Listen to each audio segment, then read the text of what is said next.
and welcome to KET's News Quiz. I'm your host, Kelsey Starks. We wanted to start today with one of the questions that several of you have asked me. What is my favorite part of News Quiz? Well, my favorite part of News Quiz is hearing from you. I love reading the letters you send us. I love knowing about what books you like, how you spend your holidays, and your wonderful opinions on all subjects. You know, we get letters from all over the world, and reading those are absolutely my favorite part of my job here. Remember, if you have any questions for me about my job or career or anything, you can send them to newsquiz@ket.org, or again, use our form. It's at ket.org/newsquiz. Now, let's get to today's news. Jessica Meir, the record-setting astronaut, is back on Earth, returning this month to a world very different than the one she left. This comes as NASA marks the 50th anniversary of the agency's most serious accident to take place in outer space. Apollo 13 launched on April 11, 1970, with the mission of landing on the moon. But before they reached their destination, an oxygen tank on their module or ship exploded, causing major damage. Rather than landing on the moon, the astronauts worked with experts on Earth to engineer a fix to the ship, allowing them to return. People around the world watched as the space capsule re-entered our atmosphere. All 3 astronauts survived and were honored with a ticker tape parade in New York City.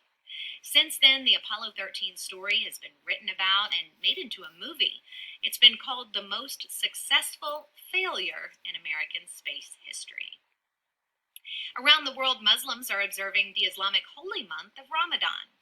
Ramadan is normally a time of spiritual reflection, helping those in need and connecting with the community. The daytime is spent fasting, not eating or drinking, which allows Muslims to spend time in prayer and meditation. After sundown, special meals are prepared and served during the holy days.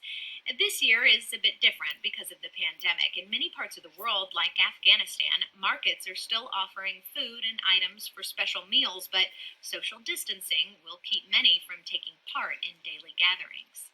Here in the U.S., at least one town has taken steps to offer Ramadan's daily call to prayer over loudspeakers. Instead of gathering as a community for the sacred time each day, people can participate in their homes or wherever they may be. And in some parts of the world, people are trying to get back to normal. Germany is allowing some businesses and schools to reopen following the quarantine. Germany is a European nation bordered by France and Poland, among other countries. Social distancing rules were put into place at select schools where graduating seniors were allowed to return.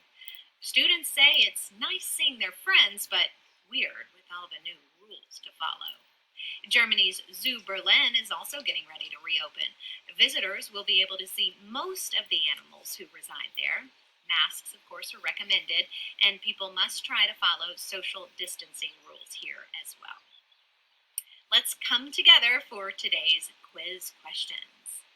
Question 1 is kind of spacey. The interrupted flight to the moon involved the astronauts of Apollo A. 10, B. 11, or C. 13. Question 2 is about the Islamic observance. The holy month is known as A. Kwanzaa, B. Ramadan, or C. Passover.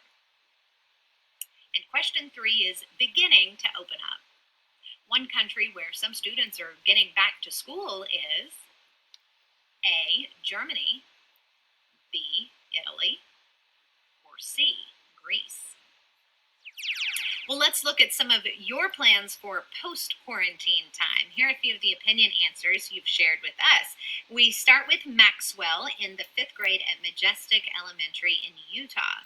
Maxwell is anxious to see family. I can't wait to see my grandparents again and my great-grandpa.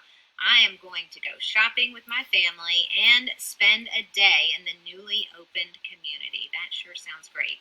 John from Mason County Middle's 6th grade and Abigail from Monticello Elementary's 4th grade still want to be a little cautious when this quarantine ends.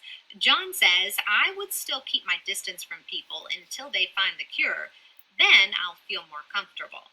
And Abigail adds, I will make sure to stay clean and healthy so we do not form new viruses. Good point.